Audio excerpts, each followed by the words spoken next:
जैसे कि हम पिछले भाग में बता चुके हैं कि मीना अपने मामा जी के गांव जा रही है, जो कि सहारनपुर जिले में है। मीना का सफर बिल्कुल भी अच्छा नहीं जा रहा, जिससे वह बहुत परेशान और डरी सहमी है। एक तो भयानक रात, ऊपर से औरतों का साथ और घोड़ा गाड़ी में 3 अजनबी आदमी।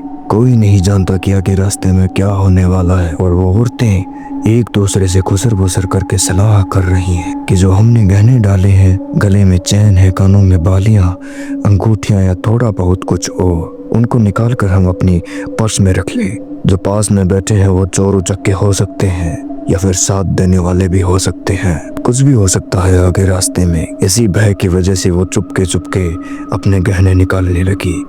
और जो 3 आदमी बैठे हैं उनमें से एक आदमी जिसने बैग ला कर दिया, वो बहुत घबराया हुआ है। वह यही सोच रहा है, उसके दिमाग में बस यही चल रहा था कि आखिर वह साया कौन है, किसका है। इस बारे में उसने अपने 2 साथियों को भी बताया और कहा, भाइयों, मुझे लग रहा है कि हमारा पीछा किया जा रहा है। हमारे साथ ये औरतें भी हैं और इनकी भी सुरक्षा करनी होगी, क्योंकि ये अगले गांव जा रही हैं और हम भी अगले गांव जा रहे हैं। तो पता नहीं ये उसी गांव की बेटी हैं या कुछ रिश्तेदारी में जा रही होंगी। हमें उनसे पता करना होगा ताकि उनके साथ कोई दुर्घटना ना हो। एक ने कहा, उस साये ने हमारा पीछा करना शुरू कर दिया है तो हम बच नहीं सकते। वो हमारे साथ कुछ भी कर सकता है यार, क्योंकि इनके साथ कोई जवान आदमी नहीं है। रास्ते में भी कुछ ऐसा नहीं है कि हम बच सकें या किसी की सहायता ले सकें। पूरा रोड सुनसान है, कुछ भी हो सकता है यार। एक ने तांगे वाले से कहा, अबे तू देख क्या रहा है, जल्दी जल्दी अपने तांगे को भगाना। इसकी स्पीड तेज कर दे, घोड़े को डंडे मार या कुछ भी कर, लेकिन इसकी स्पीड तेज कर। हमें अपने गांव जल्दी पहुंचना है। साला मूर्ख। घोड़े वाले भैया ने अपने घोड़े को चाबुक मारना शुरू कर दिया। इधर रात गहरी होती जा रही थी।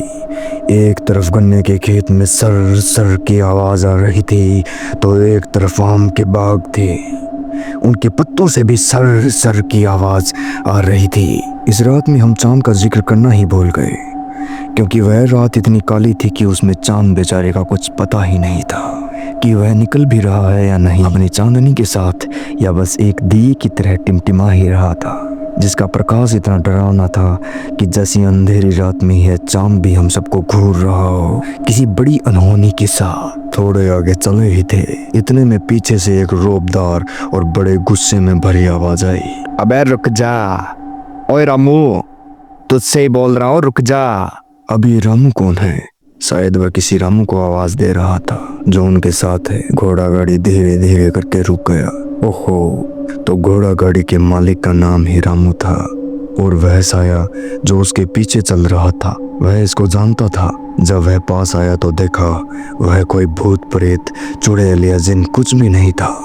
वह तो एक मोटरसाइकिल सवार आदमी था, जो ना तो हॉर्न की आवाज दे रहा था और न ही उसने अपने मोटरसाइकिल की लाइट चलाई हुई थी। वह 3 आदमी डर गए, क्योंकि वे जानते थे कि इस रास्ते में डकैती, चोरी, लूटपाट, खून खराबा सब होता है, और ऐसी रात में कुछ ज्यादा ही हादसे बढ़ जाते हैं। तो घोड़ा गाड़ी रुक गई और मोटरसाइकिल सवार आदमी धीरे धीरे आगे की तरफ बढ़ने लगा।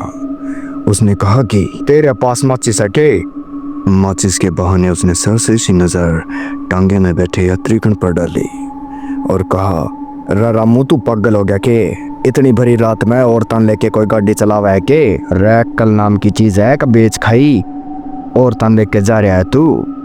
तना बेरा को निके, यहाँ से 6 बजे के बाद कोई ना गुजरे। तूने तो बड़ी हिम्मत कर रखी है रे, अपना घोड़ा गाड़ी लेके जा रहा है तू? पागल हो गया है के? रामू ने डर कर कहा, नहीं साहब, ये औरतें अकेली थी, ये बाबा उनके साथ है। बस मैंने तो इन पर तरस खाया। मैं तो अपनी बुआ के घर सहारनपुर में ही रुक जाता, लेकिन मैंने देखा कि औरतें अकेली हैं, इनके साथ कोई भी नहीं है।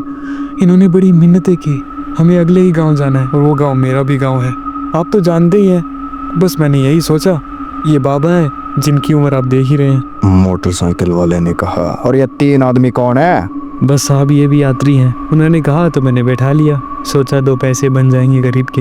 ये भी मेरे ही गांव जा रहे थे। अच्छा, ये कहकर उसने बीड़ी जलाई, 2 घूंट मारे और बीड़ी को वहीं झाड़ दिया और दूर फेंक दिया।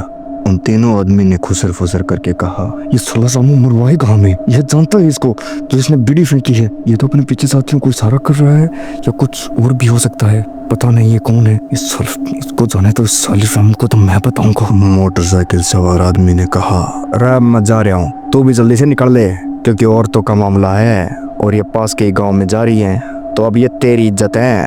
रामू आज तो तू बच गया और तेरी भी इज्जत बच गई, क्योंकि आज तेरे साथ कुछ भी हादसा ना होगा। जा जल्दी से निकल जाए यहाँ से। अचानक ये क्या हुआ? उस चोर के मन में दया का भाव जग गया। ऐसा क्या हुआ? क्या संबंध था रामू के साथ उसका? जानिए अगले भाग में।